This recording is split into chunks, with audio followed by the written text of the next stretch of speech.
Miliarder itu pura-pura kena serangan jantung, tapi satu-satunya yang lari menolongnya adalah karyawan yang sering ia rendahkan di lantai. Jantung Rizky Wibowo masih berdetak, tapi tidak ada yang tahu. Ia tergeletak selama 40 detik di atas paving block di pintu masuk utama mansionnya di Kemang, Jakarta, dengan mata terpejam dan tubuh tak bergerak, ketika ia pertama kali mendengar keheningan dari orang lain. Tidak ada teriakan. Tidak ada langkah kaki yang berlari ke arahnya, hanya suara-suara jauh, terukur, hampir acuh tak acuh. Ada yang sudah panggil ambulans? Tanya Aisyah dari jarak 3 meter. Suaranya tidak bergetar. Itu adalah suara seseorang yang baru saja menumpahkan kopi dan bertanya, "Di mana lab?" Rizky mendengar bunyi klik sepatu hak tinggi Aisyah di atas paving block, 2 langkah ke arahnya, lalu jeda, seolah ia sedang mempertimbangkan apakah layak merusak sepatunya. "Suruh seseorang panggil," ulangnya. Salah satu rekan bisnisnya, Budi, berbicara dari pintu mobil. "Sudah saya telepon dokter pribadi, katanya sampai 20 menit lagi." 20 menit. Rizky memproses data itu dengan kelopak mata tetap tenang. Jika itu serangan jantung sungguhan, dalam 20 menit ia sudah mati. Ia telah merencanakan semuanya dengan Dr. Surya 3 hari sebelumnya. Jatuh yang terkontrol, tidak dramatis, tidak berlebihan. Hanya menjatuhkan diri ke lantai secara alami, menahan napas seminimal mungkin, dan menunggu. Ia ingin melihat. Ia perlu tahu siapa sebenarnya orang-orang di sekelilingnya, sebelum menandatangani surat wasiat yang telah ditunggu pengacaranya berminggu-minggu. Bapak Wijaya, ayahnya, pernah mengatakan sesuatu yang tidak bisa ia hilangkan dari pikirannya. "Rizky, ketika orang mengira kamu akan mati, mereka menunjukkan wajah asli mereka, dan wajah itu tidak bisa dipalsukan. Jadi ia memutuskan untuk mati sebentar saja." Tapi saat ia tergeletak di lantai, mendengar Aisyah bertanya ke udara apakah ada yang memeriksa, di mana ia menyimpan dokumen asuransi, sementara Budi menghitung waktu, dan Pak Kebun melihat dari jauh tanpa bergerak. Rizky merasakan sesuatu yang tidak ia duga, rasa malu yang sunyi dan mendalam. Bukan untuk mereka, melainkan untuk dirinya sendiri, karena telah dikelilingi oleh hal seperti itu selama bertahun-tahun, dan tidak menyadarinya. Saat itulah ia mendengar langkah kaki yang berbeda, cepat, tanpa perhitungan. Suara ember air yang jatuh ke lantai, dengan bunyi gedebuk kering, lutut yang membentur paving block di sampingnya tanpa peduli, tanpa takut sakit, dan tangan-tangan itu, tangan-tangan bersarung karet kuning yang menekan dadanya dengan ketegasan yang tidak meminta izin. "Pak Rizky, Pak." Suara Kasih Lestari adalah benang tipis yang tegang antara ketakutan dan tekad. Ada yang panggil, 112. "Sekarang." Teriaknya ke belakang tanpa menoleh, tanpa melepaskan dadanya. Dia tidak bernapas dengan baik. Rizky merasakan tekanan kompresi ritmis, kuat, putus asa. Kasih tidak tahu bahwa ia sadar, tidak tahu bahwa ia mendengarkannya. Ia sama sekali tidak tahu apa-apa, kecuali bahwa seorang pria tergeletak di lantai dan ada yang harus dilakukan. "Pak, tahan, tolong tahan," gumamnya di antara setiap kompresi. "Jangan tinggalkan saya, tolong, jangan tinggalkan saya." Aisyah, dari belakang, berkata pelan kepada Maya, "Ya Tuhan, lebay sekali." Rizky mengertakkan giginya di dalam. Kasih tidak mendengar. Ia terus menekan dadanya, tubuhnya membungkuk ke depan, rambutnya jatuh menutupi wajahnya. Ia mengenakan seragam biru dengan celemek putih shift pagi dan sarung tangan kuning yang ia gunakan untuk membersihkan kamar mandi. Ia berlari dari koridor, dalam saat melihat Rizky jatuh melalui jendela besar dan tidak terpikir untuk melepaskan sarung tangannya. "Ambulans sudah datang," kata seseorang dari belakang. "Berapa lama lagi?" tanya Kasih tanpa melepaskan. "Tidak tahu, 10 menit mungkin. Kalau begitu saya lanjut." Dan ia terus melakukannya. Rizky mendengar Aisyah menjauh ke bayangan teras. Ia mendengar korek api Budi menyala saat ia menghisap rokoknya sambil menunggu. Ia mendengar 2 karyawan lain yang mengamati dari ambang pintu tanpa melangkah masuk. Dan ia mendengar Kasih yang masih di sana berlutut di paving block dengan sarung tangan kuning dan napas terengah-engah tidak melepaskannya. "Bapak tidak akan meninggal hari ini," katanya pelan. Hampir untuk dirinya sendiri. Tidak hari ini. Ada sesuatu dalam kalimat itu yang bukan dari karyawan ke majikan. Itu dari manusia ke manusia. Itu adalah nada seseorang yang telah melihat kematian dari dekat dan tidak ingin membiarkannya menang lagi. Rizky belum tahu apa-apa tentang itu. Tapi sesuatu di suatu tempat antara dada dan perutnya bergerak. Ketika ambulans tiba dan para medis mendekat, Kasih mundur untuk memberi mereka ruang. Ia tetap berlutut di lantai dengan sarung tangan masih terpasang, melihat para petugas berseragam biru mengurus Pak Rizky. Salah satu paramedis melihatnya. Anda yang melakukan kompresi? Iya. Bagus sekali. Anda memberinya waktu. Kasih mengangguk. Ia tidak berkata apa-apa lagi. Ia mengelap tangannya di celemek, berdiri dengan susah payah, lututnya sakit, dan mengambil ember yang ia jatuhkan saat berlari keluar. Aisyah melihatnya dari teras. Tidak berkata apa-apa. Kasih juga tidak. Ia berjalan kembali ke pintu masuk layanan dengan ember di tangan. Punggung tegak dan jantung masih berdetak kencang. Di dalam, di koridor menuju dapur, ia berhenti sebentar, menyandarkan punggung ke dinding, memejamkan mata. Dan kemudian, dalam diam, tanpa ada yang melihatnya, Kasih Lestari menangis. Bukan karena lega, bukan karena takut. Ia menangis karena pagi itu, sebelum keluar rumah, Tommy mengatakan kepalanya sakit lagi. Dan ia mengatakan akan baik-baik saja. Semuanya akan baik-baik saja. Dan ia masih tidak tahu apakah itu benar. Apa yang ia dengar dari lantai. Dr. Surya adalah pria yang bijaksana. Itulah alasan Rizky memilihnya untuk rencana itu. Mereka menanganinya di klinik pribadi selama 3 jam. Waktu yang cukup untuk membuat cerita itu kredibel. Dan pukul 2 siang, Rizky Wibowo sudah kembali ke kamarnya di mansion dengan infus di lengan yang tidak ia butuhkan. Menatap langit-langit, Dr. Surya muncul sebelum pergi. Anda sangat bagus. Tidak ada yang curiga. Rizky tidak menjawab. Apakah Anda mendapatkan apa yang Anda cari? Tanya dokter. Lebih dari yang saya inginkan. Dokter. Surya mengerti bahwa sudah waktunya untuk pergi. Ia menutup pintu dengan hati-hati. Rizky tinggal sendiri. Di luar, di taman, kehidupan mansion berlanjut seolah tidak terjadi apa-apa. Para ART membersihkan, Pak Kebun memangkas. Aisyah telah keluar untuk menenangkan diri. Seperti yang ia katakan kepada Maya, dalam pesan yang Rizky sempat lihat di layar ponselnya, yang terlupakan di meja samping tempat tidur. Meskipun sarafnya, menilai dari apa yang ia dengar di lantai, tidak pernah terlalu terganggu. Ia meninjau setiap suara, setiap keheningan, setiap detik dari 40 detik yang ia tergeletak di paving block. Aisyah, 2 langkah, jeda, mundur. Pertanyaan tentang ambulans yang diucapkan ke udara tanpa bergerak ke arahnya. Lalu saat Kasih melakukan kompresi, kalimat kepada Maya, "Ya Tuhan, lebay sekali." Rizky mendengarnya dengan kejelasan yang menyakitkan. Bukan karena terkejut, melainkan karena mengonfirmasi sesuatu yang telah ia hindari untuk akui selama berbulan-bulan. Budi, telepon, dokter pribadi, 20 menit. Budi tidak bergerak dari mobilnya. Rizky telah berbisnis dengannya selama 12 tahun. Ia pernah meminjamkan uang 3 kali. Yang terakhir, 20 juta rupiah yang tidak pernah dikembalikan, dan tentangnya tidak ada satupun dari mereka yang membicarakannya lagi. Para ART di ambang pintu.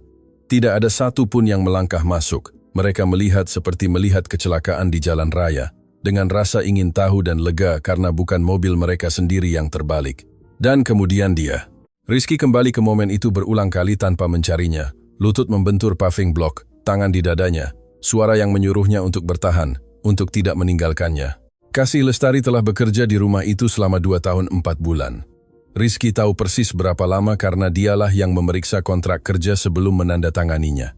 Ia telah merekrutnya atas rekomendasi administrator, yang menggambarkannya sebagai orang yang serius, pekerja keras, dan tepat waktu.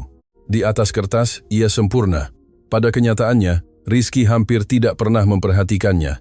Ketika ia memperhatikannya, itu untuk menemukan sesuatu yang salah. Lantai ruang kerja yang tidak cukup mengkilap, debu di sudut lemari, saat ia terlambat 8 menit, hanya sekali dalam lebih dari 2 tahun.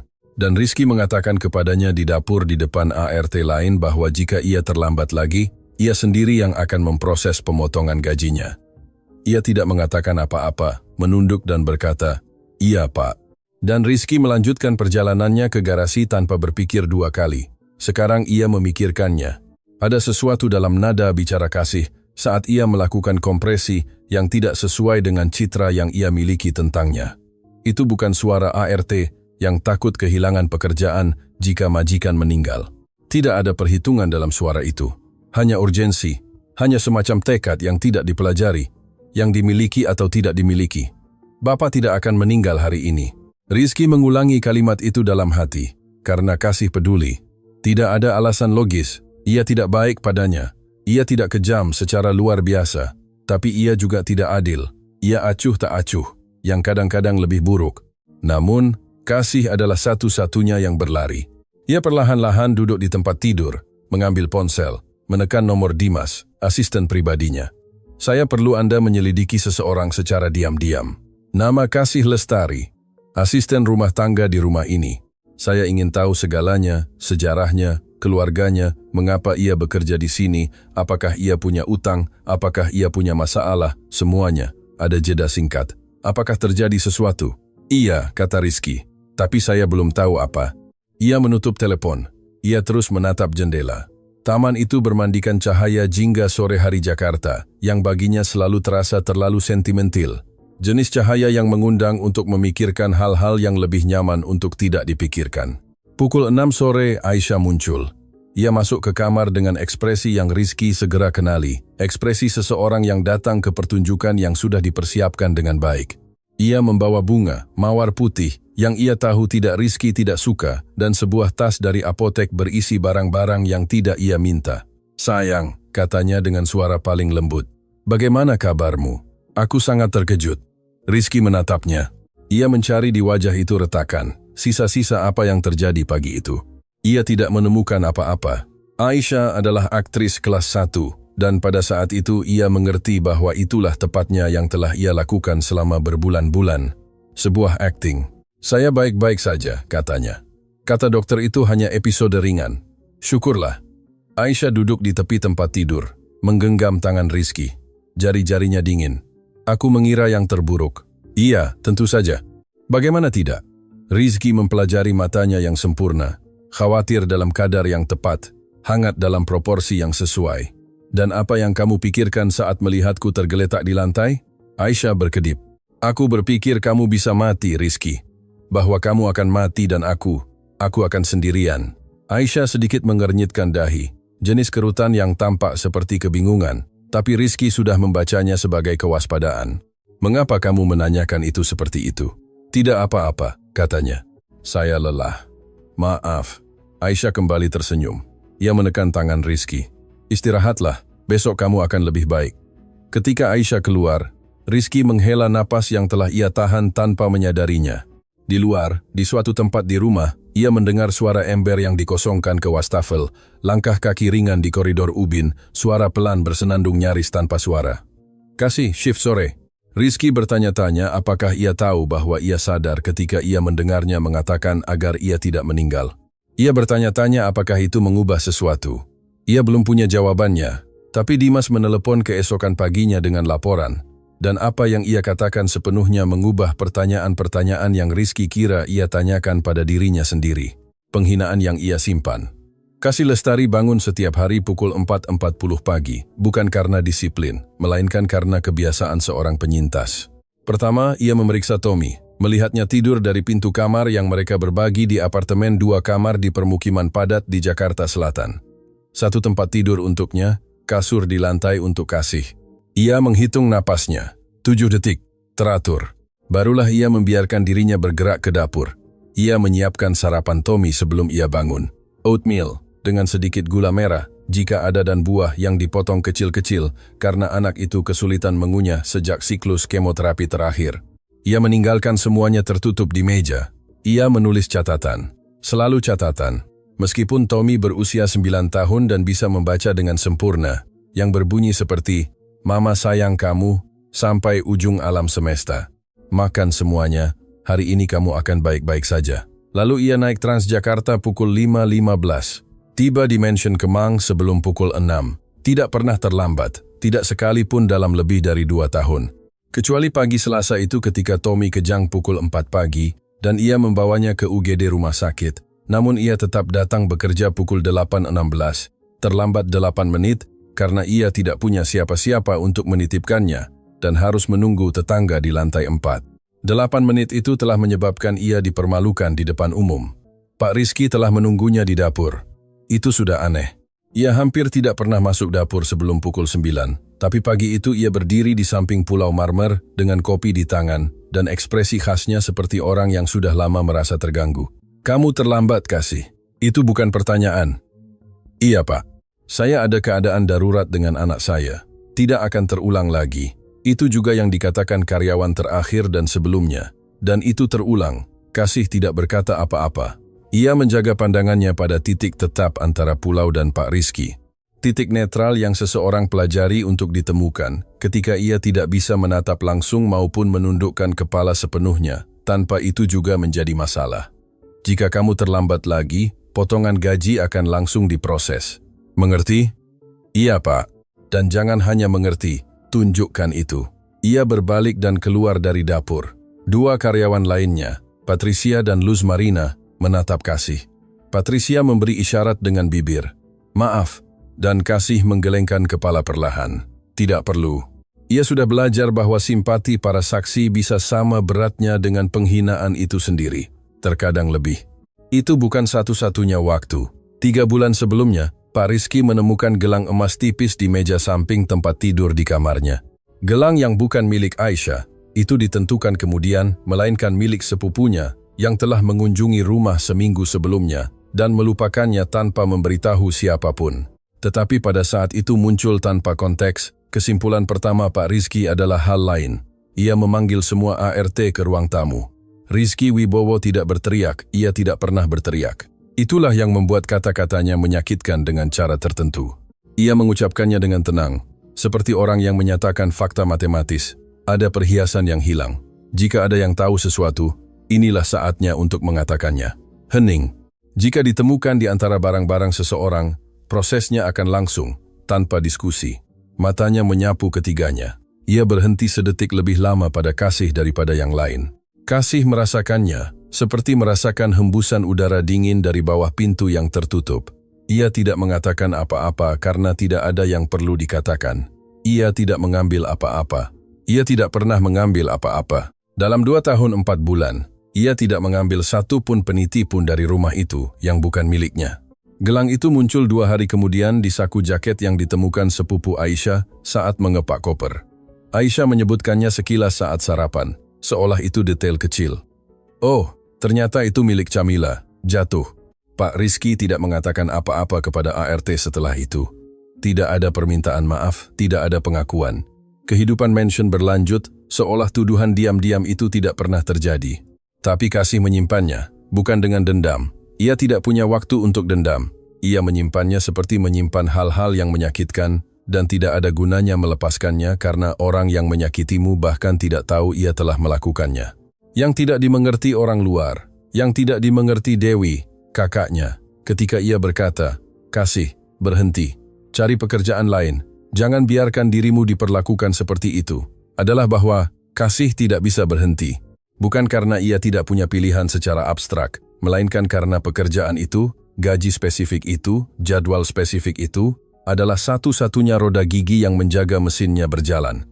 Perawatan Tommy memakan biaya Rp24 juta per bulan. Gaji Kasih adalah Rp18.000. Selisihnya ia tutupi dengan hari Minggu ia bekerja untuk keluarga lain di Menteng, dengan tabungan yang ia kumpulkan sebelum Tommy sakit, dan dengan pinjaman yang diberikan koperasi pekerja rumah tangga, yang memberinya tenggang waktu 6 bulan sebelum mengenakan bunga. 6 bulan itu akan berakhir dalam 3 minggu. Kehilangan pekerjaan itu bukan hanya kehilangan pekerjaan, itu adalah kehilangan Tommy. Itulah yang Kasih bawa setiap pagi ketika ia naik Transjakarta pukul 5.15. Itulah yang membuatnya datang tepat waktu, menjaga pandangannya tetap rendah saat dibutuhkan, mengatakan, iya, Pak, ketika yang benar adalah mengatakan hal lain. Itu bukan kerendahan hati, itu adalah cinta. Cinta dalam bentuknya yang paling mentah dan paling sunyi. Namun, ketika ia melihat Rizky jatuh di paving block pagi itu, ia tidak memikirkan pekerjaan. Ia tidak memikirkan Tommy, atau pinjaman, atau 2 tahun 4 bulan yang ia tahan. Ia memikirkan seorang pria di lantai yang bisa saja sekarat. Itulah yang tidak dimengerti siapapun di pintu masuk itu. Baik Aisyah dengan mawar putihnya di sore hari, maupun Budi dengan rokoknya, maupun para ART dari ambang pintu. Rizky Wibowo juga belum mengerti. Tapi laporan yang diberikan Dimas kepadanya pukul 9 pagi keesokan harinya mulai membuka pintu yang Rizky tidak tahu sudah bertahun-tahun tertutup.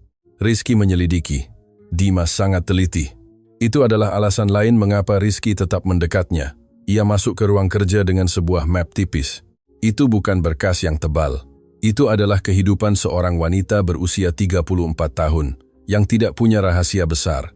Nama lengkap Kasih Lucia Lestari Pramono, lahir di Yogyakarta, tiba di Jakarta pada usia 19 tahun. Menikah pada usia 23 tahun dengan Joko Pramono, seorang operator di pabrik bahan bangunan di kawasan industri Pulau Gadung. Mereka memiliki seorang putra, Tommy Alejandro Pramono Lestari, lahir 9 tahun lalu. Rizky membalik halaman. Joko Pramono meninggal 3 tahun lalu. Penyebab, serangan jantung akut. Ia berusia 31 tahun. Rizky mengerutkan kening, 31 tahun. Ia terus membaca. Pabrik tempat Joko bekerja ditutup 3 tahun 2 bulan lalu, 4 minggu sebelum kematiannya. Catatan Koperasi Buruh menunjukkan bahwa penutupan itu mendadak, tanpa pemberitahuan sebelumnya, dan bahwa para pekerja kehilangan tunjangan hukum karena perusahaan dilikuidasi di bawah figur insolvensi yang, menurut pengaduan yang telah coba diajukan beberapa operator tanpa hasil, tidak nyata, melainkan dimanipulasi. Rizky berhenti, mencari nama perusahaan PT Bangun Jaya Utama. Ia terdiam selama beberapa detik. Ia tahu nama itu. Ia mengetahuinya karena 3 tahun 2 bulan yang lalu, dalam operasi akuisisi dan restrukturisasi aset yang pada saat itu baginya tampak seperti gerakan bisnis yang bersih, perusahaannya telah menyerap kontrak pasokan dari perusahaan konstruksi itu dan telah merekomendasikan, secara teknis merekomendasikan kepada investor untuk melikuidasinya demi menghindari kewajiban ketenagakerjaan. Ia tidak menandatangani penutupan itu secara langsung, ia tidak pernah melakukannya secara langsung, tetapi rekomendasinya lah yang menggerakkan bidak-bidak itu. Dan 4 minggu setelah penutupan itu, suami Kasih mengalami serangan jantung, seorang pria berusia 31 tahun, tanpa pekerjaan, tanpa tunjangan, dengan seorang istri dan seorang bayi yang baru lahir. Rizky menutup map itu, bangkit dari kursi, berjalan ke jendela. Di bawah di taman, Kasih mengepel galeri batu dengan gerakan yang presisi dan merata. Seperti biasa, Dimas menunggu di pintu. "Ada lagi?" tanyanya. "Tidak," kata Rizky. "Terima kasih." Ia terus menatap taman jauh setelah Dimas pergi. Pada suatu saat, tanpa ia memilihnya secara sadar, tangannya mengepal di atas kaca jendela. Anak yang tidak bisa menunggu. Sore itu Kasih keluar dari mansion pukul 6.15. Transjakarta terlambat 22 menit dari biasanya. Ada kemacetan di Jalan Sudirman yang memaksa mereka berhenti 3 kali di lampu merah yang sama. Kasih melihat jam di ponsel, menyimpannya, mengeluarkannya lagi, menyimpannya lagi. Ia tiba di apartemen di permukiman padat pukul 7.40. Pintunya terbuka. Tidak lebar, hanya sedikit terbuka, seperti ketika seseorang masuk dengan terburu-buru dan tidak mendorong gerendel dengan baik. Kasih mendorongnya perlahan. Apartemen itu gelap, kecuali cahaya dari kamar Tommy, yang menyaring dari bawah pintu dengan nada kuning redup. "Tommy, di sini, Ma." Suara itu lemah, bukan jenis kelemahan yang dimiliki anak ketika ia bosan atau lelah, melainkan jenis yang lain. Kasih membuka pintu. Tommy ada di tempat tidur, berbaring miring dengan lutut ditekuk ke dada. Ia berusia 9 tahun, tetapi dalam posisi itu ia tampak lebih kecil, lebih rapuh, seolah tubuhnya menyusut ke dalam. Dahinya berkeringat. Kasih melintasi kamar dalam 3 langkah, meletakkan tangannya di dahinya, hangat, tidak demam tinggi, belum, tapi hangat dengan cara khusus yang ia sudah kenali, kehangatan yang datang sebelum kehangatan, yang merupakan tanda bahwa sesuatu mulai bergerak ke arah yang salah. Kapan mulainya? Saat makan siang, Ibu Rosario membawakan sup, dan aku tidak bisa makan banyak. Ibu Rosario adalah tetangga lantai 3, janda, pensiunan, yang merawat Tommy pada hari kerja, dengan jumlah yang Kasih bayarkan tunai dan yang Ibu Rosario terima dengan kemurahan hati, diam-diam seseorang yang mengerti apa artinya membutuhkan bantuan tanpa tahu bagaimana memintanya. "Kamu minum pil jam 2? "Iya." Ibu Rosario membawakannya. "Dan yang jam 6? Tommy ragu. "Aku lupa." Kasih pergi ke laci meja samping tempat tidur, mengambil kotak pil berwarna-warni. Merah untuk pagi, biru untuk siang, kuning untuk sore, putih untuk malam dan membuka kompartemen kuning. Pil itu masih di sana. Ia mengisi segelas air di kamar mandi, membawanya. "Minumlah." Tommy meminumnya perlahan, melakukan upaya menelan yang membuatnya merasa mual setiap kali ia melihatnya. "Bisa tidurin aku di sini sebentar?" tanyanya. "Tentu saja." Kasih duduk di tepi tempat tidur. Tommy menyandarkan kepalanya di pangkuannya.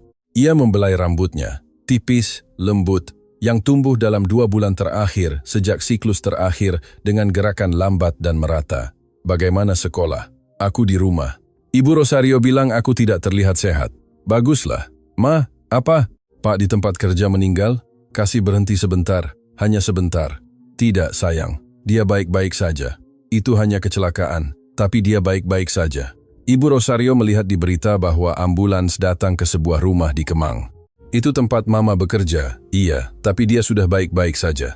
Tommy memproses itu dalam diam. Ia punya kebiasaan itu, menyimpan hal-hal sebelum mengatakannya seolah ia perlu mengaturnya terlebih dahulu.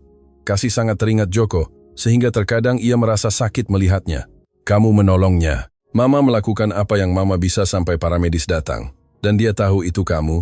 Mama tidak tahu. Jika dia tahu, dia seharusnya berterima kasih. Kasih tersenyum. Senyum kecil yang muncul tanpa izin. Terkadang orang tidak tahu cara berterima kasih. Ayah selalu bilang bahwa tahu berterima kasih itu ciri orang dewasa. Ayahmu benar dalam banyak hal. Tommy memejamkan mata. Demam menariknya ke dalam tidur. Kasih terus membelai rambutnya sampai napas anak itu menjadi teratur dan lambat. Kemudian Kasih menatap langit-langit.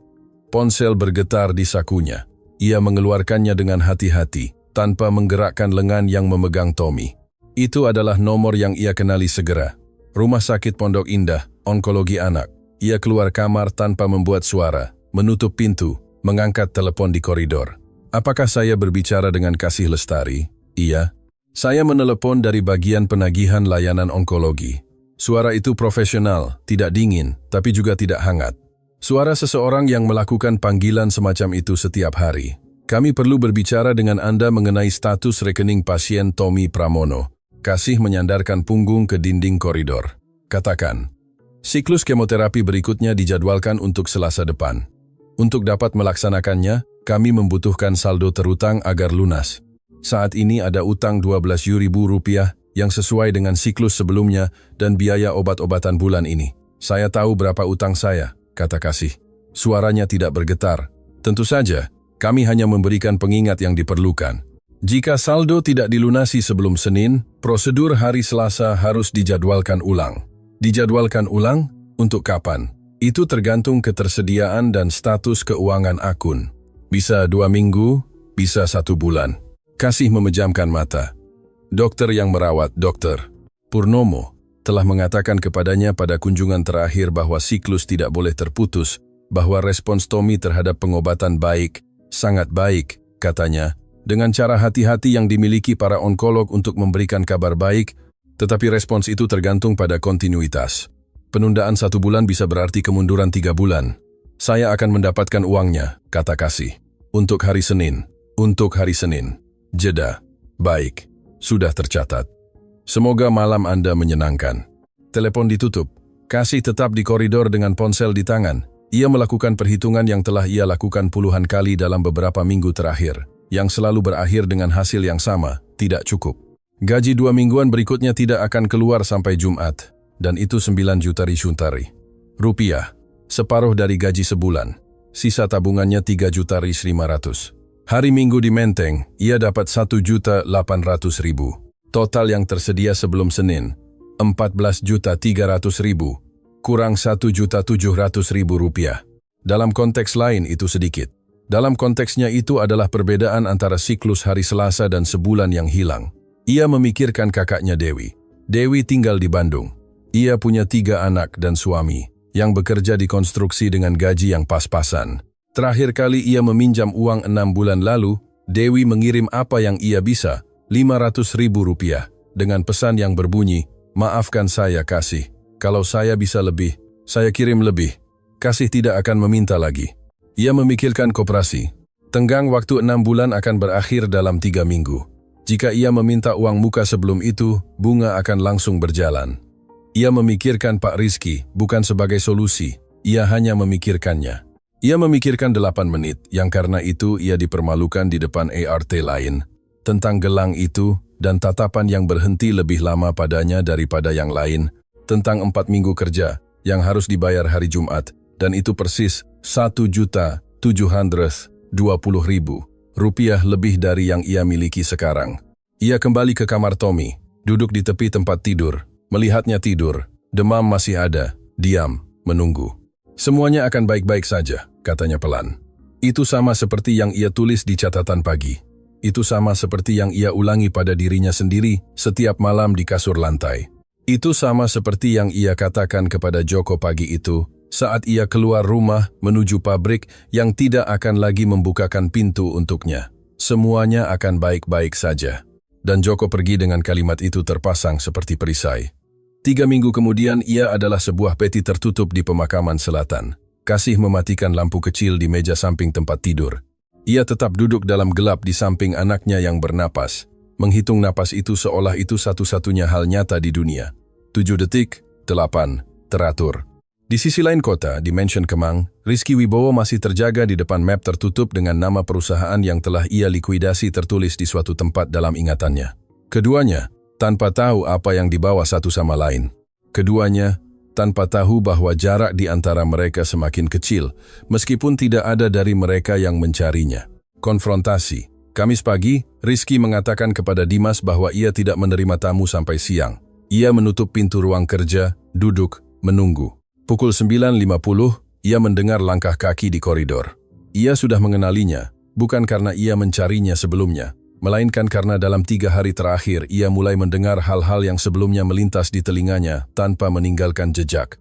Langkah kasih teratur, tanpa terburu-buru, tapi tanpa henti. Suara seseorang yang tahu persis kemana ia pergi, meskipun ia tidak diberitahu bahwa seseorang menunggunya. Ia menekan bel interior yang terhubung dengan ART. Menunggu 30 detik, lalu ketukan pelan di pintu. Masuk. Kasih masuk dengan lap di tangan dan ekspresi netral. Ekspresi seseorang yang masuk ke kamar mengharapkan instruksi atau keluhan, tanpa membayangkan bahwa itu mungkin tidak keduanya. Selamat pagi, Pak Rizky. Ada yang Anda butuhkan? Rizky menatapnya. Untuk pertama kalinya dalam 2 tahun 4 bulan, ia menatapnya sungguh-sungguh. Bukan seperti menatap ke dasar ruangan yang orang lain harus bersihkan, melainkan seperti menatap seseorang. Duduklah, Kasih. Ia tidak segera bergerak. Matanya sebentar menyapu kursi di depan meja, lalu kembali kepadanya. Maaf, apa? Duduklah, tolong. Kasih mendekati kursi. Ia duduk di tepi, tidak bersandar, tidak nyaman, melainkan di tepi, seperti seseorang yang siap untuk berdiri kapan saja. Ia meletakkan lap di lututnya. Rizky tidak berbelit-belit. Saya ingin bertanya sesuatu, dan saya ingin Anda menjawab dengan jujur. Iya, Pak. Mengapa Anda menolong saya hari Selasa? Kasih menatapnya lekat-lekat. Itu hanya sepersekian detik, tapi Rizky menangkapnya. Sesuatu di matanya yang bukan kejutan persisnya, melainkan pengakuan. Seolah ia telah mengharapkan pertanyaan itu tanpa menyadarinya. Karena Bapak tergeletak di lantai dan tidak bernapas dengan baik, katanya. Ada orang lain di sana? Iya. Tidak ada yang bergerak. Tidak. Dan Anda bergerak. Mengapa Anda? Kasih melihat lap di lututnya sebentar. Ketika ia mengangkat matanya, ada sesuatu yang berbeda dalam ekspresinya. Itu bukan tantangan. Itu lebih mirip kejujuran yang seseorang biarkan pada dirinya sendiri, ketika ia tidak lagi punya apa-apa untuk rugi dengan mengatakan kebenaran. Karena saya melihat seorang pria jatuh. Saya tidak melihat majikan saya tidak melihat Pak Rizky, saya tidak memikirkan pekerjaan atau apapun. Saya melihat seorang pria jatuh, dan saya bergerak. Sesederhana itu. Rizky tidak mengatakan apa-apa selama beberapa detik. Sesederhana itu, ulangnya. Sesederhana itu, tidak memikirkan hal lain sama sekali. Kasih menatapnya. Saat itu tidak. Rizky memperhatikan ketepatan jawaban itu. Saat itu tidak. Apa yang datang sebelum atau sesudah adalah cerita lain. Dan setelah itu, Kasih ragu. Hanya sesaat, tapi itu terlihat. Setelah itu saya memikirkan anak saya, katanya. Tapi itu tidak ada hubungannya dengan Bapak. Mengapa Anda memikirkan anak Anda, Pak Rizky? Kasih. Itu adalah pertama kalinya ia mengucapkan namanya tanpa itu menjadi perintah atau teguran. Saya perlu mengerti. Saya tidak bertanya karena penasaran. Ia mempelajarinya. Tatapan langsung, mengukur, yang Rizky telah lihat sejak di paving block dan yang sekarang, berhadapan muka, jauh lebih sulit untuk dipertahankan daripada yang ia duga. Ketika seseorang kehilangan seseorang, kata Kasih perlahan, ada hal aneh yang tersisa, semacam kebiasaan untuk mencoba, untuk melakukan apa yang bisa dilakukan, meskipun tidak cukup, karena saat tidak melakukan apa-apa, itu tidak akan pernah terlupakan. Ia berhenti. Saya kehilangan suami saya 3 tahun lalu. Itu serangan jantung. Saya di rumah dengan bayi saat itu terjadi. Tidak ada siapa-siapa di dekatnya. Tangannya mengencangkan lap di lututnya. Saya tidak memikirkan itu setiap hari. Tapi ketika saya melihat bapak jatuh, tubuh bergerak sebelum pikiran. Ruang kerja menjadi hening. Rizky harus menatap ke arah jendela. Bukan karena ia tidak bisa menatapnya, melainkan karena apa yang baru saja ia dengar membutuhkan tempat untuk diletakkan. Dan satu-satunya tempat yang tersedia saat itu adalah kaca dingin itu dan cahaya abu-abu pagi Jakarta di sisi lain. Kasih menunggu. Saya turut berduka atas suami Anda, kata Rizky akhirnya. Kata-katanya keluar lambat seperti orang yang tidak yakin dengan bobotnya. Terima kasih. Hening lagi. Rizky memutar kursi ke meja. Mengambil map yang telah ia tutup dan buka selama 3 hari. Memegangnya di tangan sebentar, lalu meletakkannya. Kasih. Apakah Anda tahu di mana suami Anda bekerja sebelum meninggal? Perubahan itu instan, bukan pada postur. Ia tidak bergerak, tapi pada sesuatu yang lebih dalam, lebih sulit digambarkan, seolah udara di ruangan itu berubah suhu. Di pabrik bahan bangunan katanya, suaranya lebih tenang sekarang. PT Bangun Jaya Utama. Kasih tidak mengatakan apa-apa. Anda tahu? Tanya Rizky. Apa yang seharusnya saya ketahui, Pak Rizky? Itu adalah jawaban yang cerdas. Itu bukan penolakan dan konfirmasi. Itu adalah pertanyaan balik. Dan dalam pertanyaan itu, Rizky membaca bahwa ia tahu persis apa yang ia bicarakan, atau setidaknya ia mencurigainya.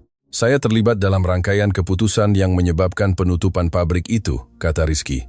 Ia mengatakannya tanpa berbelit-belit, karena berbelit-belit pada saat itu akan menjadi pengecut. Saya tidak menandatangani penutupan itu secara langsung. Tetapi rekomendasi saya adalah bagian dari yang membuatnya mungkin. Kasih tidak bergerak. Matanya menatapnya, tenang, tanpa air mata, tanpa kemarahan. Terlihat dengan sesuatu yang jauh lebih sulit dihadapi daripada salah satu dari keduanya. Pemahaman. Jenis pemahaman yang datang ketika sesuatu yang telah lama seseorang rasakan akhirnya terwujud. Saya tahu, katanya. Rizky berkedip. Anda tahu? Saya mengetahuinya 1,5 tahun yang lalu. Yeda.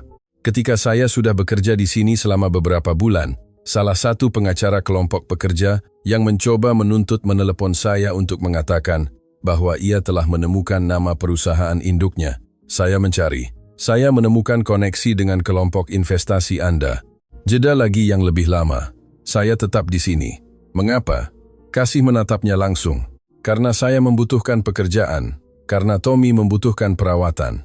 Karena dunia nyata tidak berfungsi seperti yang kita inginkan, dan tetap dengan kebencian atau pekerjaan adalah keputusan yang hanya bisa saya ambil. Dan Anda memilih pekerjaan. Saya memilih anak saya.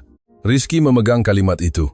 Memegangnya seperti memegang sesuatu yang panas dengan hati-hati, tahu itu membakar, tahu tidak ada cara untuk melepaskannya tanpa meninggalkan bekas. Apakah Anda membenci saya? Ia bertanya. Itu bukan pertanyaan kecil dan ia tahu itu. Kasih butuh waktu untuk menjawab. Saya pernah membenci, katanya. Sangat membenci pada awalnya. Tangannya melepaskan lap di lututnya, melipatnya perlahan. Tapi kemarahan itu mahal, memakan banyak energi. Dan saya tidak bisa membiarkan diri saya merasakan kemewahan itu. Itu tidak adil. Tidak, itu tidak adil. Rizky bangkit dari kursi, pergi ke jendela yang sama, tempat yang sama, tapi semua yang ia lihat dari sana berbeda dari seminggu yang lalu. Seminggu yang lalu ia melihatnya mengepel taman 3 hari sebelumnya, tanpa membayangkan bahwa ia sedang menatap wanita yang memikul semua itu, tanpa memberitahu siapapun. Apa yang Anda butuhkan? Ia bertanya sambil membelakanginya. Maaf, apa yang Anda butuhkan Anda dan anak Anda sekarang? Apa yang Anda butuhkan? Kasih tetap diam. Pak Rizky, saya tidak datang ke sini untuk meminta apa-apa. Saya tahu. Saya menawarkannya kepada Anda. Saya tidak ingin amal. Rizky berbalik. Saya tidak menawarkan amal kepada Anda. Saya bertanya apa yang Anda butuhkan. Ada perbedaan. Kasih menatapnya sejenak yang terasa sangat lama, hingga menjadi tidak nyaman. Matanya mencari perangkap. Rizky melihatnya. Mencari putaran, syarat, harga yang selalu menyertai sesuatu yang tampak gratis. Mereka tidak menemukan apa-apa, atau setidaknya tidak yakin tidak menemukannya. Perawatan Tommy, katanya akhirnya pelan. Siklus berikutnya adalah hari Selasa. Saya butuh 12.000 rupiah sebelum hari Senin. Rizky mengangguk. Ada lagi? Tidak yakin? Kasih menatapnya lekat-lekat. Iya. Rizky pergi ke meja, mengambil selembar kertas, menulis nomor, menyerahkannya kepada Kasih. Itu nomor langsung administrator Rumah Sakit Pondok Indah. Besok pagi saldo akan ditutupi. Tidak hanya siklus hari Selasa, tapi sisa tahun ini. Kasih menatap kertas itu lalu menatapnya. Mengapa? Karena itu yang paling sedikit bisa saya lakukan. Itu tidak menghapus apa-apa. Tidak, itu tidak menghapus. Rizky mempertahankan pandangannya. Tapi itu yang bisa saya lakukan hari ini. Kasih melipat kertas itu, menyimpannya di saku celemeknya, bangkit, mengambil lap dari kursi, berjalan menuju pintu. Sebelum keluar ia berhenti tanpa berbalik sepenuhnya, hanya setengah profil. Suami saya orang baik, Pak Rizky. Pekerja keras, jujur, meninggal tanpa mengerti apa yang terjadi. Jeda.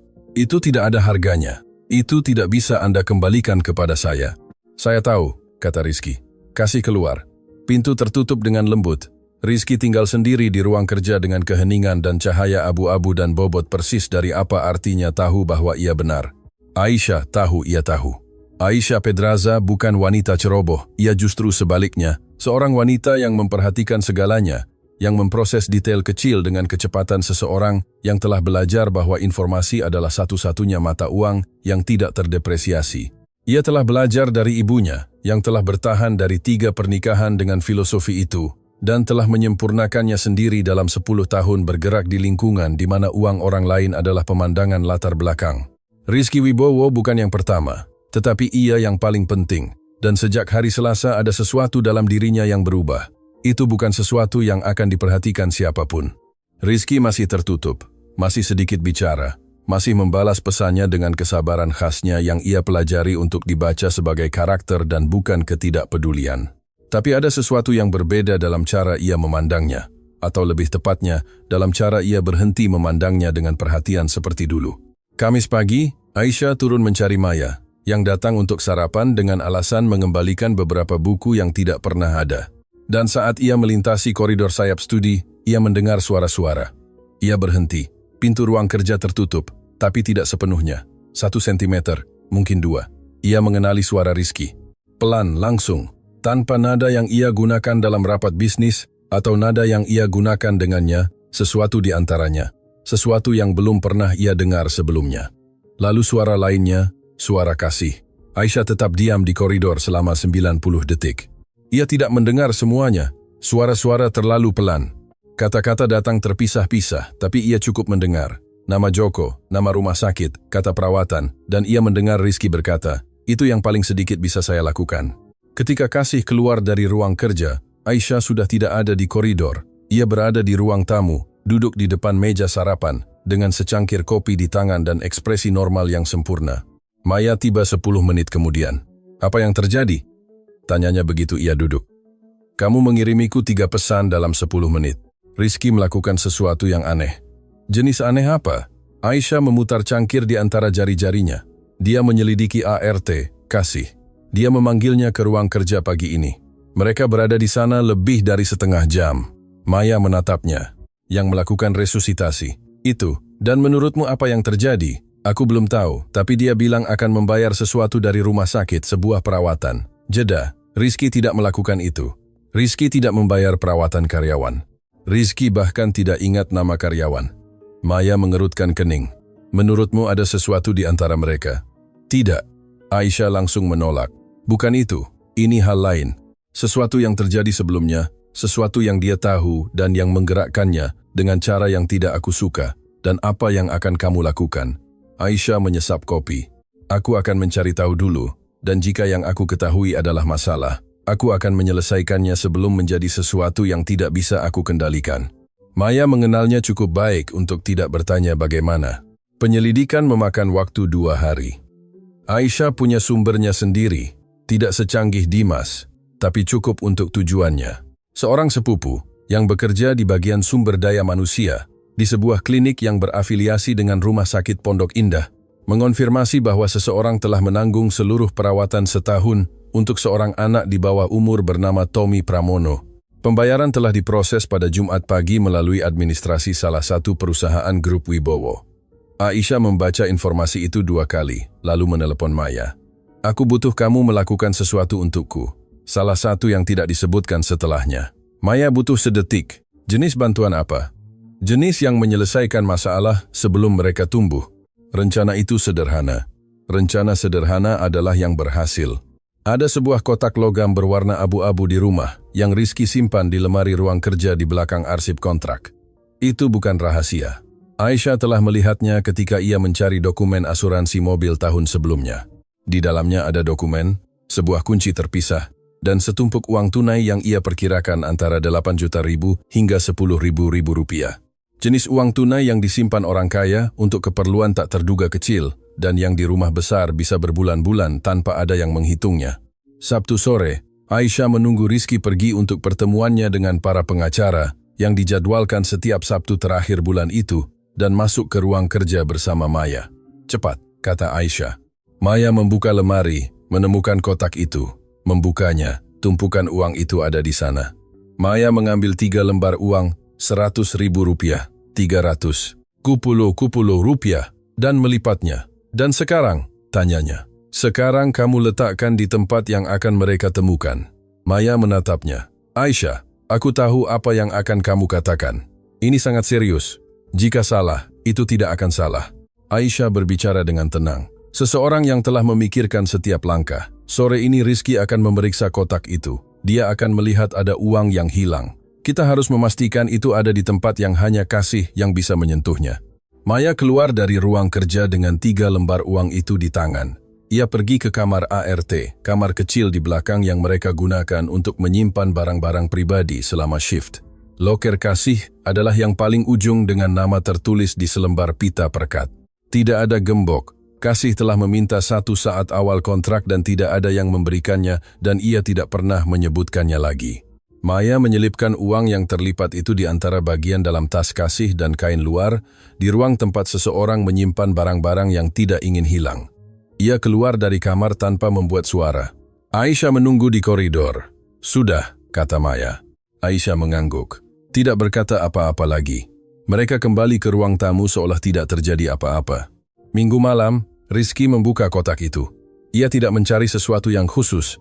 Itu adalah kebiasaan yang diwarisi dari ayahnya, yang secara teratur memeriksa barang-barangnya sebagai cara untuk memastikan semuanya dalam keadaan baik.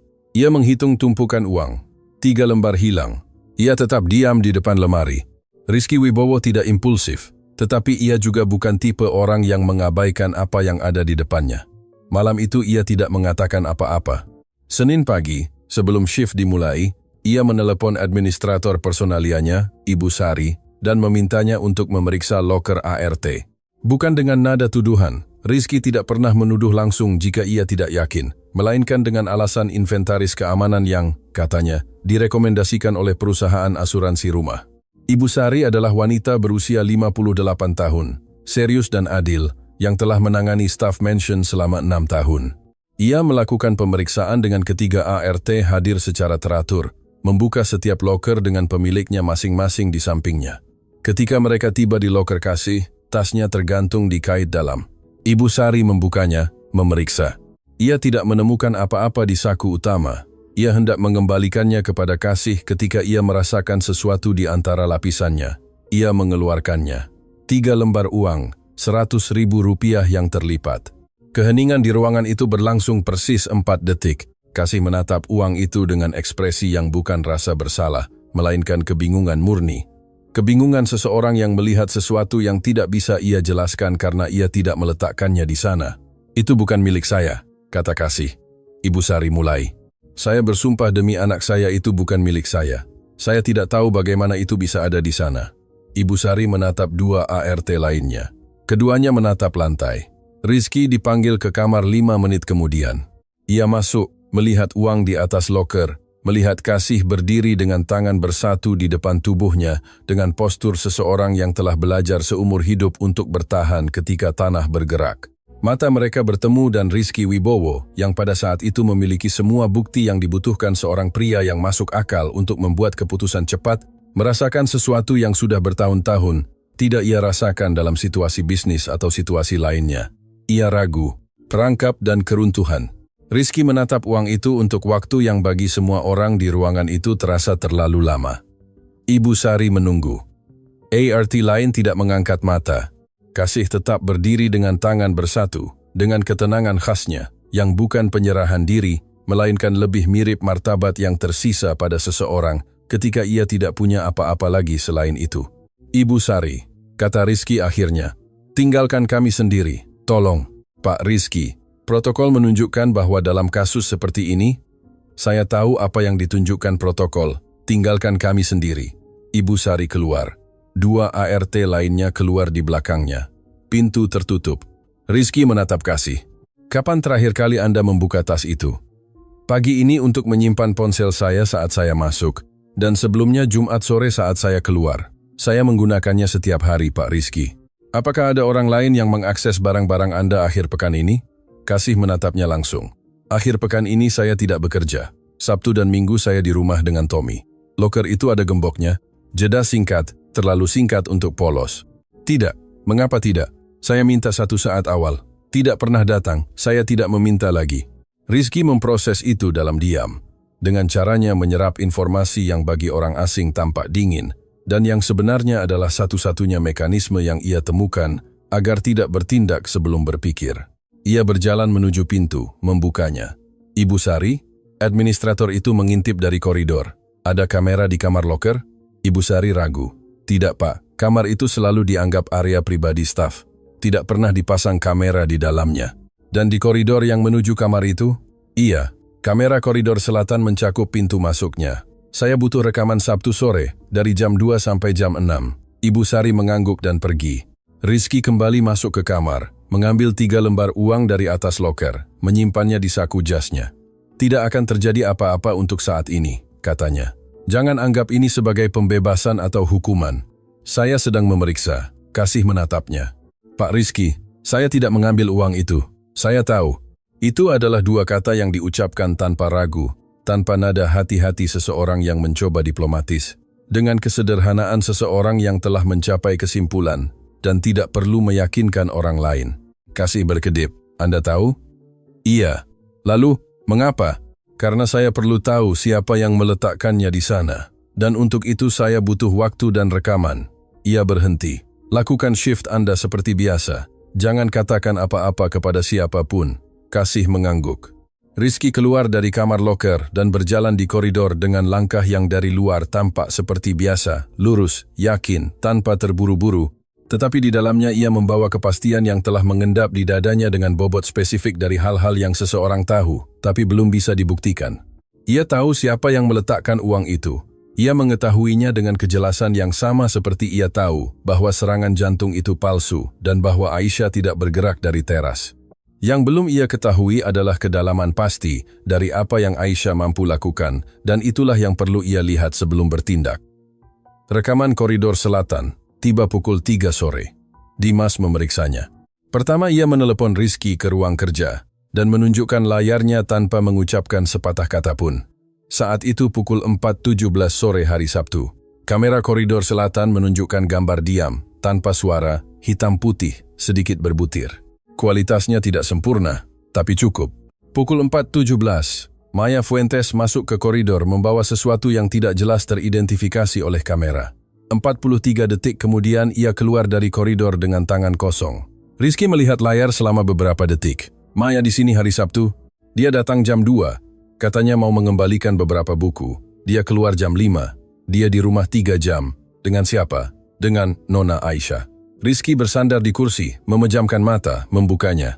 Saat itu ia mendengar langkah kaki Aisyah di koridor luar. Suara khas sepatu hak tingginya yang selama berbulan-bulan ia kaitkan dengan sesuatu yang sekarang tidak bisa ia sebutkan lagi. Pintu ruang kerja terbuka tanpa ia mengetuk, seperti biasa, karena ia tidak pernah mengetuk. "Boleh saya masuk?" tanyanya saat sudah di dalam. Rizky menatap Dimas. "Terima kasih Dimas. Nanti kita bicara." Dimas mengambil komputer dan keluar, berpapasan dengan Aisyah di pintu tanpa mengatakan apa-apa. Aisyah mengikutinya dengan mata sebentar, lalu berbalik ke Rizky dengan senyum tipis, jenis senyum yang dikenakan seperti pakaian dengan niat dan latihan. "Semua baik-baik saja? Saya dengar ada masalah dengan salah satu karyawan. Siapa yang memberitahu Anda?" Ibu Sari menyebutkan sesuatu. Ia mendekati meja, sedikit bersandar di tepinya, dengan gerakannya yang mengukur jarak dengan presisi. "Itu Kasih? Mengapa Anda bertanya secara spesifik tentang Kasih?" Aisyah mengangkat bahu. karena dia yang paling menarik perhatianmu belakangan ini. Keheningan yang mengikuti berbeda jenisnya. Bukan keheningan orang yang berpikir sebelum berbicara. Keheningan orang yang memutuskan seberapa banyak yang akan ditunjukkan. Aisyah, kata Rizky, di mana kamu hari Sabtu antara pukul 2 dan 5 sore? Ia tidak mengubah ekspresinya. Itulah yang membuatnya sulit. Orang lain akan berkedip ragu melangkah mundur sedikit. Aisyah hanya sedikit memiringkan kepala, seolah pertanyaan itu menarik daripada berbahaya. Di sini, dengan Maya. Di bagian rumah mana? Di ruang tamu? Di kamarku? Di taman sebentar? Mengapa? Maya bersamamu sepanjang waktu? Hampir sepanjang waktu. Dia pergi ke kamar mandi beberapa kali, turun untuk mengambil air, jeda yang diperhitungkan. Rizky, ini tentang apa? Rizky bangkit. Ia pergi ke jendela yang sama, taman yang sama, tapi semua yang ia lihat dari sana berbeda dari seminggu yang lalu. Minggu lalu saya melakukan sesuatu, katanya membelakanginya. Sesuatu yang saya pikir akan memberi saya kejelasan. Serangan jantung palsu itu. Rizky berbalik. Aisyah menatapnya dengan ketenangan yang pada saat itu adalah hal yang paling mengungkapkan yang bisa ia lakukan. Tidak ada kejutan padanya. Sama sekali tidak ada. Kapan kamu tahu? Tanya Rizky. Rabu. Dokter, Surya berbicara dengan seseorang yang berbicara dengan seseorang yang memberitahuku. Ia sedikit mengangkat bahu. Hal-hal ini tidak sesekret yang orang kira. Dan kamu tidak mengatakan apa-apa. Aku menunggu untuk melihat apa yang akan kamu lakukan dengan apa yang kamu temukan. Dan apa yang menurutmu saya temukan. Bahwa aku adalah aku, kata Aisyah. Dan ia mengatakannya tanpa drama, tanpa pembelaan, dengan kejujuran aneh seseorang yang telah memutuskan bahwa lebih nyaman mengakui hal-hal tertentu daripada menyangkalnya. Aku tidak berlari ke arahmu. Saya tahu. Aku tidak minta maaf untuk itu. Saya tidak meminta maaf. Jadi, apa yang kamu minta dariku? Rizky menatapnya untuk waktu yang lama. Tidak ada, katanya. Saya tidak meminta apa-apa. Aisyah memproses kata-kata itu, memprosesnya dengan cepat, dengan kecepatannya, dan Rizky melihat saat yang tepat ketika ia mengerti artinya. Itu bukan kehancuran. Aisyah tidak hancur, tapi ada sesuatu, kontraksi singkat di sekitar mata, yang merupakan hal paling mendekati retakan yang pernah ia lihat padanya selama mereka mengenal. Demi seorang karyawan Rizky, bukan karena dia. Lalu, mengapa? Karena uang di lokernya. Aisyah, karena Maya di koridor hari Sabtu, karena apa yang saya dengar dari lantai hari Selasa. Ia berhenti. Karena semua yang saya lihat sebelumnya, dan tidak ingin saya lihat. Aisyah bangkit berdiri. Ia membelai rambutnya dengan gerakan yang merupakan satu-satunya tanda bahwa sesuatu di dalam telah bergerak. Kamu punya bukti tentang uang itu? Iya. Kamera koridor yang menunjukkan Maya berjalan. Itu tidak membuktikan apa-apa. Cukup bagi saya. Untuk hakim tidak. Saya tidak membawa Anda ke hadapan hakim. Aisyah menatapnya lekat-lekat. Ada saat Rizky mengira ia akan mengatakan sesuatu lagi. Sesuatu dari gudang argumen yang selalu ia miliki. Kata-kata yang ia tahu cara menggunakannya sebagai pengungkit. Tapi ia tidak mengatakan apa-apa. Ia berjalan menuju pintu. Berhenti sebelum keluar tanpa berbalik. Sebagai catatan, katanya, aku tidak pernah memintamu mati. Aku hanya ingin tahu apa yang ada di dalam kotak itu. Pintu tertutup. Rizky tinggal sendiri di ruang kerja untuk kedua kalinya minggu itu. Tapi kali ini keheningan berbeda. Tidak ada bobot rasa bersalah atau kelumpuhan seseorang yang tidak tahu harus berbuat apa. Ada sesuatu yang lebih mirip udara setelah hujan, bersih, dingin, tanpa ada halangan. Ia menelepon Dimas. Saya perlu berbicara dengan pengacara saya sore ini, dan besok saya ingin Nona Aisyah menemukan barang-barangnya dikemas di kamar tamu. Apakah saya harus memberitahunya sesuatu? Tidak, dia sudah tahu. Ia menutup telepon. Mereka pergi ke kamar ayahnya. Bapak Wijaya mengangkat mata dari buku ketika Rizky masuk. Sudah, kata orang tua itu. Sudah. Bapak Wijaya menutup buku, mengangguk perlahan. Kamu baik-baik saja? Saya baik-baik saja. Apakah kamu melakukannya dengan alasan yang benar? Rizky memikirkan pertanyaan itu. Memikirkannya sungguh-sungguh, tanpa terburu-buru seperti orang yang ingin keluar dari kamar. Saya rasa begitu. Bapak Wijaya kembali membuka buku.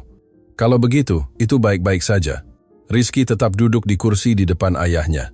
Tidak berbicara. Bapak Wijaya juga tidak. Di luar, sore hari Jakarta berakhir dengan cahaya yang bagi Rizky selalu terasa terlalu sentimental. Kali ini tidak terasa begitu mengganggu.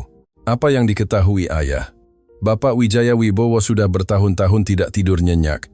Diabetes mencuri tidurnya di pagi hari dengan rasa sakit tumpul di kaki yang oleh dokter disebut neuropati, dan yang ia sebut dengan caranya menamai sesuatu, harga karena telah hidup salah terlalu lama. Malam itu bagaimanapun, ia terbangun karena alasan lain. Pukul 2.15 pagi ketika ia mendengar langkah kaki di koridor sayap selatan, pelan, akrab, Rizky tidak tidur. Bapak Wijaya menyalakan lampu meja samping tempat tidur, mengambil segelas air menunggu. Langkah kaki berhenti di depan pintunya, lalu berlanjut.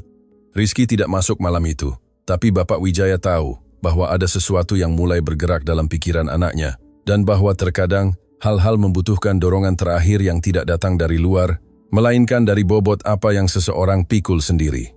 Keesokan paginya, dialah yang mencari Rizky. Ia menemukannya di taman, berdiri di samping air mancur batu yang sudah 30 tahun di tempat yang sama, dengan kopi di tangan dan mata, pada suatu titik antara air dan cakrawala. Bapak Wijaya datang perlahan dengan tongkatnya. Ia duduk di bangku kayu yang ia minta diletakkan di sana khusus untuk hari-hari ketika kakinya tidak mendukung. Tapi taman memanggilnya. "Duduklah," katanya kepada Rizky. "Saya baik-baik saja berdiri." "Duduklah, Rizky. Saya tidak memintanya karena saya melihatmu lelah. Saya memintanya karena apa yang harus saya katakan patut kita berdua duduk." Rizky menatapnya. Sesuatu dalam nada ayahnya. Itu bukan urgensi, itu adalah bobot. Itu membuatnya patuh. Ia duduk di bangku. Bapak Wijaya menatap air mancur sebentar. Ia menyatukan tangan di atas tongkat. "Dulu sekali," katanya. "Sebelum kamu lahir, kakekmu dan saya mengalami masa-masa yang sangat sulit. Bisnis kain kami bangkrut. Kami berhutang pada 3 bank dan belasan orang. Saya berusia 34 tahun dan merasa seperti tanah bergerak di bawah kaki." Ia berhenti. Ada seorang wanita yang menjual gorengan di sudut kantor. "Setiap pagi saya membelinya karena itu satu-satunya yang bisa saya bayar. Suatu pagi saya datang tanpa uang sepeser pun, tidak ada, dan dia tetap memberi saya gorengan. Dia berkata, 'Pak Wijaya, hari ini Anda berhutang kepada saya, dan ketika Anda bisa, bayarlah saya.'" Rizky mendengarkan.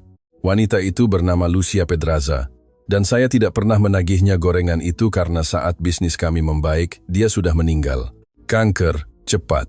Dia tidak punya waktu untuk apapun. "Henning, Lucia punya seorang putri," kata Bapak Wijaya.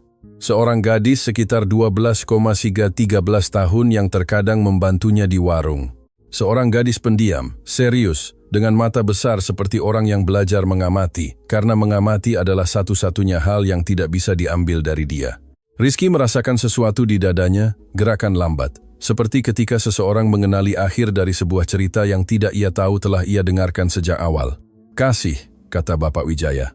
Mengangguk. "Kasih Lucia Lestari Pramono." Ia mengucapkan nama lengkap itu dengan hati-hati, seperti orang yang membuka sesuatu yang telah ia simpan dengan hormat sangat lama. "Ketika dia datang bekerja di sini, saya mengenalinya." Tidak segera. Sudah bertahun-tahun berlalu dan kami berdua telah berubah. Tetapi ada hal-hal dalam diri seseorang yang tidak berubah. Cara berdiri, cara menatap, saya mengenalinya 2 minggu kemudian. Dan kamu tidak mengatakan apa-apa. Bukan tempat saya untuk mengatakannya. Dia tidak mengenali saya. Atau jika dia mengenalinya, dia tidak menunjukkannya. Dan saya pikir jika dia telah memilih untuk bekerja di sini, dia punya alasannya sendiri yang bukan hak saya untuk menghakimi. Rizky bangkit, melangkah 2 langkah ke arah air mancur, berhenti. "Berapa lama kamu tahu tentang Joko, tentang pabrik itu?" Bapak Wijaya tidak segera menjawab. "Saya tahu setahun yang lalu." Dimas tidak sesimpel yang dia kira saat berbicara di telepon di koridor. "Dan kamu juga tidak mengatakan apa-apa." "Untuk memberitahumu apa, Rizky? Untuk menuduhmu, untuk memberimu pelajaran." Bapak Wijaya mengangkat matanya. "Kamu bukan orang jahat. Kamu tidak pernah. Kamu adalah seorang pria yang belajar beroperasi dalam sistem yang menghargai efisiensi dan menghukum keraguan. Dan dalam sistem itu kamu membuat keputusan yang tampak benar, karena tidak ada yang menunjukkan kepadamu wajah yang mereka miliki di sisi lain. Itu tidak membebaskanku. Tidak, itu tidak membebaskanmu, tapi juga tidak menghukummu selamanya. Jeda. Yang menghukummu selamanya adalah tahu dan tidak melakukan apa-apa." Rizky berbalik ke ayahnya. "Apa yang harus saya lakukan, Ayah?"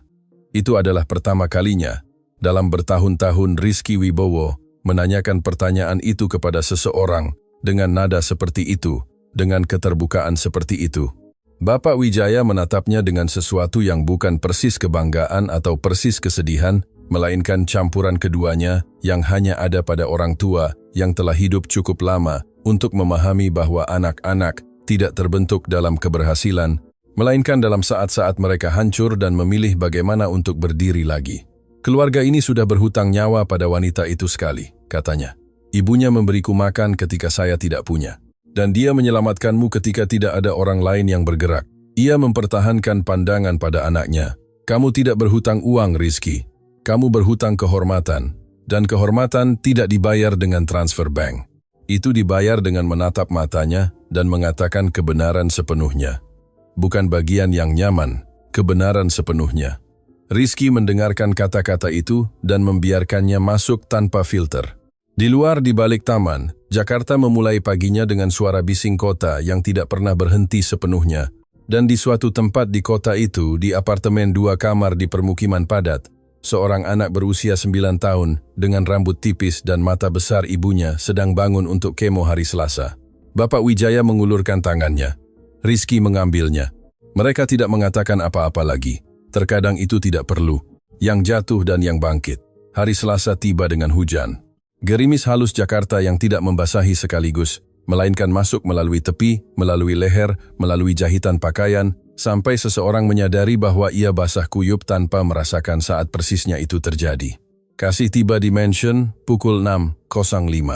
Ia masuk melalui pintu layanan seperti biasa, menggantung tasnya, tas yang sama itu, yang ia kembalikan ke lokernya tanpa mengatakan apa-apa kepada siapapun setelah kejadian Senin, dan mengambil celemek dari gantungan. Ibu Sari muncul di pintu masuk dapur. Kasih, Pak Rizky ingin bertemu dengan Anda sebelum shift dimulai. Di taman? Kasih berhenti. Di taman, katanya. Taman pada jam segitu di pagi hari dengan gerimis, kosong dan tenang. Paving block berkilauan basah. Air mancur batu terus mengalir seolah hujan tidak mengubah apa-apa. Rizky berdiri di samping air mancur, tanpa payung, dengan jas di atas kemeja. Rambut sedikit basah, postur seperti biasa, tegak, tenang, tapi sesuatu dalam cara ia menunggunya berbeda. Ia tidak melipat tangan, tangannya tergantung bebas di samping. Kasih mendekat. Selamat pagi, katanya. Selamat pagi, ia berhenti. Bagaimana Tommy? Kasih menatapnya. Hari ini dia ada siklus, saya tahu. Bagaimana dia? Takut, seperti biasa sebelum setiap sesi. Tapi dia akan pergi. Jeda singkat. Ibu Rosario yang mengantarnya karena saya harus bekerja. Rizky mengangguk. Ia menatap air mancur sebentar.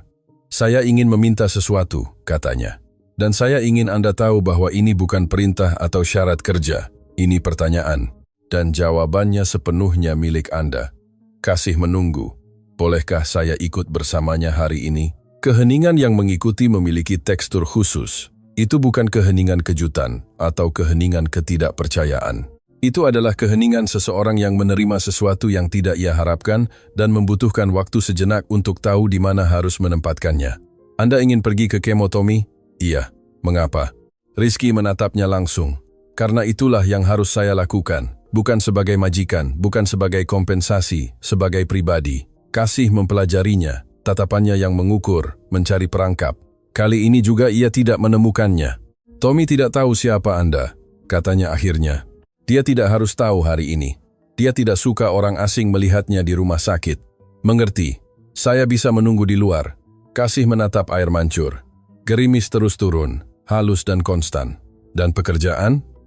Pekerjaan bisa menunggu sehari. Anda tidak perlu datang hari ini. Dengan gaji penuh. Jeda, baik, kata Kasih. Rumah sakit Pondok Indah memiliki ruang tunggu di lantai 3 yang berbau kopi mesin dan desinfektan khas, yang Rizky akan selalu kaitkan sejak hari itu.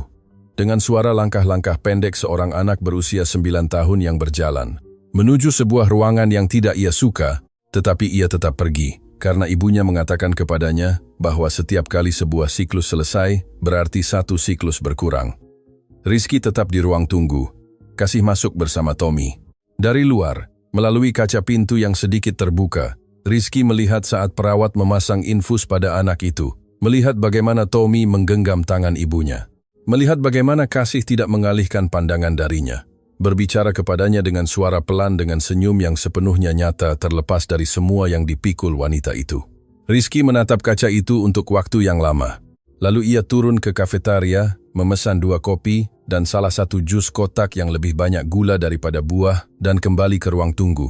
Ketika Kasih keluar 2 jam kemudian, ia menemukan 2 kopi di meja kecil dan jus kotak di sampingnya. Ia menatapnya.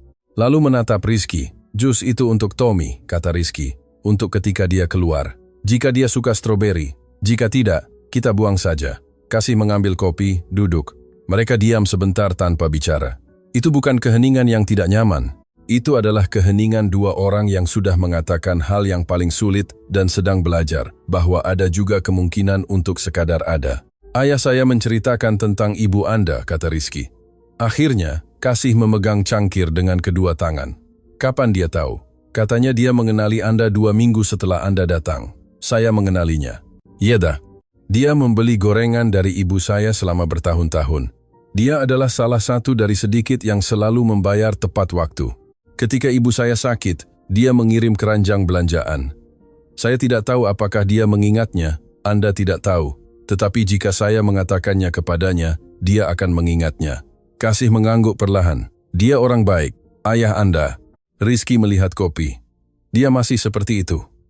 Rizky tidak menjawab, tetapi ada sesuatu di wajahnya yang bergerak dengan cara yang jarang terjadi padanya. Ketika Tommy keluar bersama perawat, ia melihat ibunya duduk dengan seorang pria yang tidak ia kenal. Ia berhenti di pintu. Tommy, kata Kasih, ini Pak Rizky, seorang kenalan. Tommy menatapnya dengan mata besarnya yang serius itu. Lalu ia melihat jus kotak. Jus ini untukku. Jika kamu suka stroberi, kata Rizky. Tommy berpikir sebentar. Aku suka. Kalau begitu itu milikmu.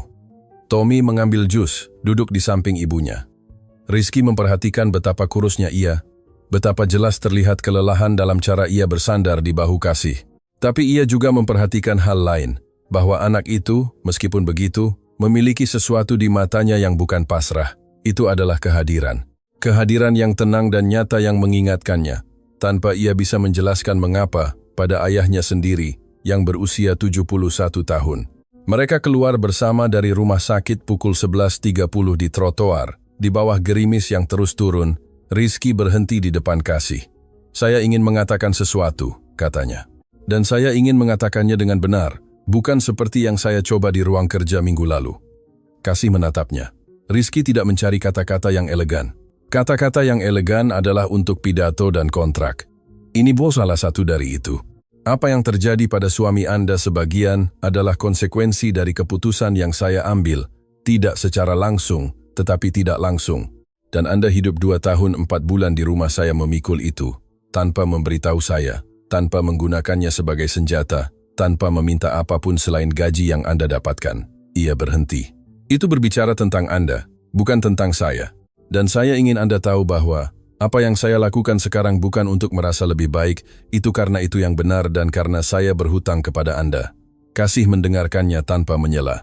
Ketika ia selesai, ia menatap Tommy, yang sedang minum jus dengan konsentrasi anak-anak yang minum jus kotak seolah itu hal terpenting di dunia. Lalu ia menatap Rizky. Terima kasih, katanya. Hanya itu. Itu sedikit. Itu persis seperti apa adanya. Sebuah pintu yang sedikit terbuka, tidak terbuka sepenuhnya, sedikit terbuka. Dan itu, mengingat semua yang ada di antara mereka berdua, sudah merupakan sesuatu yang luar biasa. Rizky memanggil taksi, menunggu bersama mereka di trotoar sampai taksi tiba. Ia membuka pintu. Tommy naik lebih dulu, lalu Kasih. Sebelum menutup pintu, anak itu menatapnya dari dalam. Pak Rizky? Iya. Terima kasih untuk jusnya. Rizky menutup pintu, tetap di trotoar melihat taksi menjauh di Jalan Sudirman dengan gerimis di rambutnya dan tangan di saku. Dan untuk pertama kalinya dalam waktu yang lama ia tidak terburu-buru untuk pergi kemanapun. 6 bulan kemudian, kantor baru Kasih berada di lantai 3 gedung administrasi Grup Wibowo, di koridor yang menghadap ke halaman dalam, dengan tanaman pakis yang seseorang letakkan di sana tanpa meminta izin siapapun, dan yang telah bertahan hidup bertahun-tahun, tanpa ada yang menyiramnya sepenuhnya. Jabatannya disebut Koordinator Kesejahteraan Staf Rumah Tangga. Itu bukan jabatan yang diciptakan untuknya. Itu adalah jabatan yang Rizky putuskan untuk dibuat, karena sudah bertahun-tahun tidak ada dan seharusnya ada sejak awal. Apa yang dilakukan Kasih sederhana di atas kertas dan kompleks dalam praktik. Menjadi jembatan antara orang-orang yang bekerja di rumah-rumah grup dan administrasi, mendengarkan apa yang tidak dikatakan dalam laporan, menyelesaikan masalah sebelum masalah itu membesar, menjadi orang yang ia sendiri butuhkan dan tidak miliki. Ia tiba pukul 8, pulang pukul 5, tanpa shift terpisah, tanpa hari Minggu, tanpa jam kerja yang diperpanjang, sampai semuanya selesai. Bulan pertama ia datang 20 menit lebih awal, setiap hari, tanpa ada yang memintanya. Bulan kedua ia tiba tepat pukul 8. Bulan ketiga ia mulai minum kopi 5 menit di halaman sebelum naik. Ibu Sari, yang masih mengelola staff mansion, terkadang meneleponnya untuk berkonsultasi. Bukan karena kasih punya wewenang atas dirinya, ia tidak punya, melainkan karena ia telah belajar bahwa kasih melihat hal-hal yang tidak ia lihat. Tommy pergi ke sekolah setiap hari. Siklus hari Selasa adalah siklus terakhir kedua. Dokter Purnomo telah memberi mereka hasilnya 3 minggu kemudian, dengan cara bicaranya yang lambat. Seolah kabar baik juga perlu waktu untuk diterima. Respon terhadap pengobatan berkelanjutan. Penanda bergerak ke arah yang benar. Dalam 4 bulan, mereka akan memulai protokol pemeliharaan yang jauh lebih ringan, jauh lebih tidak melelahkan. Tommy mendengarkan semua itu duduk di kursi konsultasi dengan kaki tidak menyentuh lantai seperti biasa. Dan ketika dokter selesai, ia menatapnya dan bertanya, apakah itu berarti saya akan sembuh? Dokter Purnomo mengatakan bahwa itu berarti ia berjalan dengan sangat baik. Tommy berkata, tapi iya atau tidak?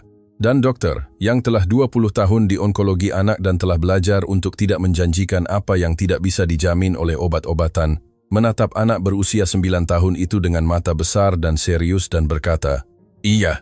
Kasih tidak menangis di konsultasi. Ia menangis di taksi pulang, sendirian, dengan Tommy tertidur di bahunya, dengan wajahnya menempel ke jendela agar sopir tidak melihatnya. Ia menangis, seperti orang yang melepaskan sesuatu yang telah ia pikul begitu lama, sehingga ia tidak lagi tahu persis di mana beban itu berakhir dan di mana ia sendiri dimulai. Bapak Wijaya meninggal pada bulan Agustus. Itu bukan kejutan.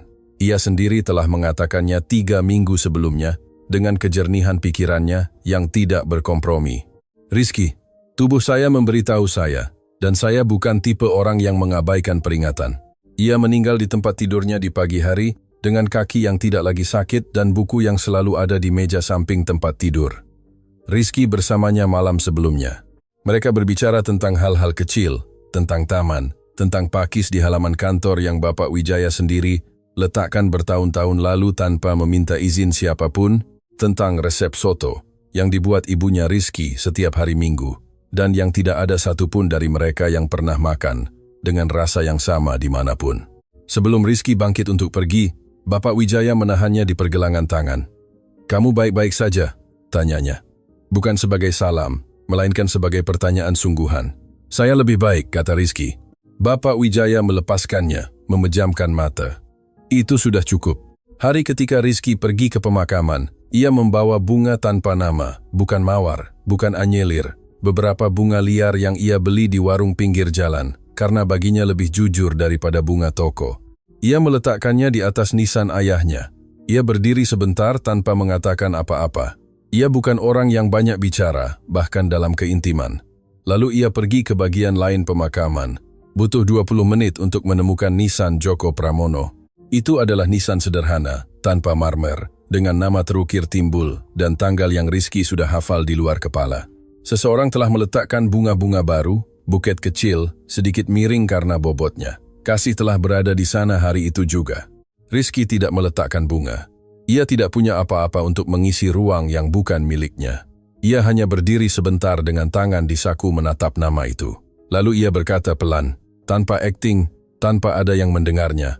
Maaf. 2 kata, tanpa saksi, tanpa ganti rugi yang mungkin, hanya itu. Sore itu, Kasih keluar dari kantor tepat pukul 5. Tommy menunggunya di resepsi gedung, duduk di kursi, masuk dengan ransel di lutut dan mata terpaku pada ponsel. Mereka mulai membiarkannya pergi sendiri dari sekolah ke gedung 3 minggu sebelumnya. 4 blok. 4 blok yang sama yang ia jalani dengan keseriusannya, menghitung lampu merah, menyeberang hanya di penyeberangan pejalan kaki, selalu tiba sebelum pukul 5. Ketika ia melihat ibunya keluar dari lift, ia menyimpan ponselnya. "Ayo?" tanyanya. "Ayo." Mereka keluar ke jalan. Sore hari Jakarta cerah. Cahaya senja yang jatuh panjang dan keemasan di fasad bangunan, dan yang membuat bahkan sudut-sudut paling biasa sekalipun tampak berbeda selama beberapa menit. Tommy berjalan di samping ibunya dengan tangan di saku celana. Tingginya sudah mencapai bahu kasih. Dalam 6 bulan ia telah tumbuh 2 cm. Rambutnya telah tumbuh kembali, tidak sepenuhnya. Cukup untuk ia mengacak-acaknya dengan tangan ketika ia melihat dirinya di cermin dengan gerakan baru yang ia miliki. Setengah bangga, setengah bertanya, "Ma, apa? Pak Rizky akan datang lagi ke rumah sakit?" Kasih memikirkan pertanyaan itu. Mama tidak tahu. Kenapa? Karena aku ingin. Jeda. Aku suka dia. Mengapa kamu suka dia? Tommy mempertimbangkannya dengan keseriusan yang ia gunakan untuk mempertimbangkan segalanya. Karena dia tidak banyak bicara. Jeda. Dan karena dia membeli jus stroberi, tanpa bertanya apakah ada rasa lain. Itu berarti dia mendengarkan dengan baik saat Mama bilang aku suka itu. Kasih menatapnya. Ayahmu juga seperti itu, katanya. Mendengarkan dengan baik. Tommy mengangguk. Ia menyimpannya seperti ia menyimpan hal-hal penting di tempat internalnya, di mana hal-hal tidak hilang. Mereka terus berjalan. Pada suatu titik, tanpa ada dari mereka yang mengatakannya, Tommy memasukkan tangannya ke tangan ibunya, Kasih menggenggamnya. Kota terus berjalan. Bus, suara-suara, suara latar belakang yang Jakarta miliki setiap saat. Tapi, di blok itu, pada saat itu, hanya mereka berdua yang berjalan di bawah cahaya panjang dan keemasan itu, dengan tangan satu di tangan yang lain, tanpa tempat mendesak untuk dituju. Dan itu sudah cukup, itu sebenarnya segalanya.